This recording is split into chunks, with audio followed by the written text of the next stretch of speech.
Dans le paysage politique africain, les premières dames jouent un rôle bien plus large que celui de simples accompagnatrices présidentielles. À travers leurs engagements sociaux, leurs apparitions publiques et surtout leur style vestimentaire, elles deviennent de véritables ambassadrices de la culture et de l'artisanat local. En portant fièrement des tenues traditionnelles confectionnées par des créateurs africains, elles valorisent les tissus emblématiques de leur pays. Denise Nyakeru Tshisekedi, RDC, une icône du style Liputa, arborant des pagnes colorés et des coupes modernes. Elle soutient activement les créateurs congolais et promeut la mode comme levier d'autonomisation féminine. Marie Konne Faye, Sénégal, première épouse de Bassirou Diomaye Faye, elle incarne la sobriété et l'élégance dans ses boubous traditionnels. Elle privilégie les tissus locaux comme le pagne, le basin et les broderies artisanales, valorisant l'art sénégalais. Fatoumata Babaro, Gambie, elle porte régulièrement des tenues en tie-and-dye et en wax, mettant en avant les artisans locaux. Son style est à la fois traditionnel et accessible. Monica Gengos, Namibie, elle marie élégance contemporaine et imprimés africains. Elle est souvent vue en choué-choué ou en tissu namibien dans des coupes modernes et épurées.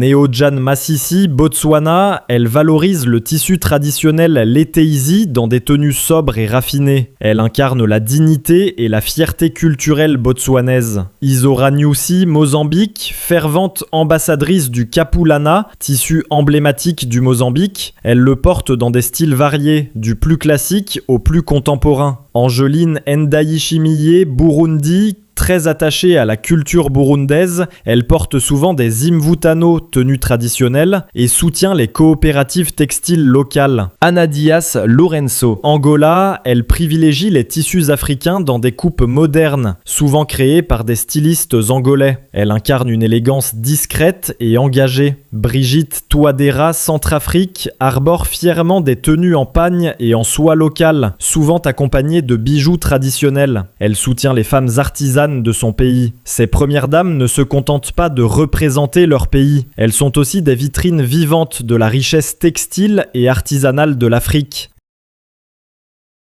Dans le paysage politique africain, les premières dames jouent un rôle bien plus large que celui de simples accompagnatrices présidentielles. À travers leurs engagements sociaux, leurs apparitions publiques et surtout leur style vestimentaire, elles deviennent de véritables ambassadrices de la culture et de l'artisanat local. En portant fièrement des tenues traditionnelles confectionnées par des créateurs africains, elles valorisent les tissus emblématiques de leur pays. Denise Nyakeru Tshisekedi, RDC, une icône du style Liputa, arborant des pagnes colorés et des coupes modernes.